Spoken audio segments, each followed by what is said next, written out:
There's several different things that I'm doing. One that is actually had its birth with another doctor, a behavioral optometry doctor in Connecticut, Dr. Padula, has been doing with Jennifer, and I've kind of picked up on one particular technique that he's doing that I thought was interesting, and that was to take a pencil and bring it across the visual field and identify if you are looking appropriately where your two eyes are coming together, looking appropriately at objects.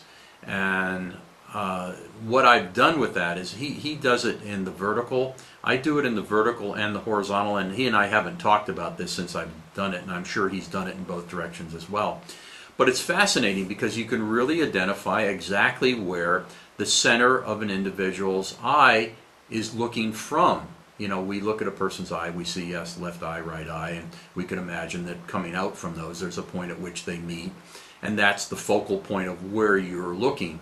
But what I was able to do, particularly in one case of a pitcher, a baseball pitcher, and in this particular case, what we found was that his eye position and where the center of his eyes were when you took a vertical pencil and you brought it across, and you said, when is this right between your eyes, and you mark a point, and then you take it in the horizontal and you bring it up and make a point.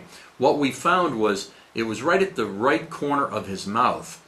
Well, I don't want to exaggerate too much, but basically what we found was we found a physical problem with that.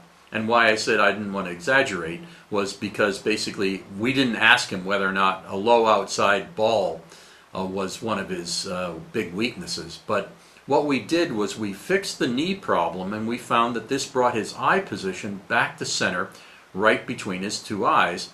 And my comment to him was, well, be careful now, because if you were throwing low and to the outside, you're now liable to hit the pitcher and the batter in the head, because what you're going to do is compensate to the other direction. So that's one of the new things that I've kind of started looking at Jennifer with in terms of some of the lecturing she's doing. Something else that we're doing, and this is something that I've done for quite a while, is looking at the electrical system of the body and the integration of the brain to the rest of the body.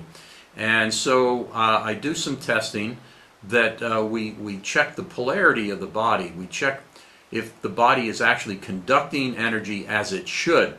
And a lot of that comes from my training in acupuncture and also in muscle testing and so forth. But it plays a major role in the body's ability to utilize its arms and legs and its energy in the conductance of business in those areas of the body as well. So those are two things that I think are kind of on my plate for new patients and for Jennifer right now in our time together.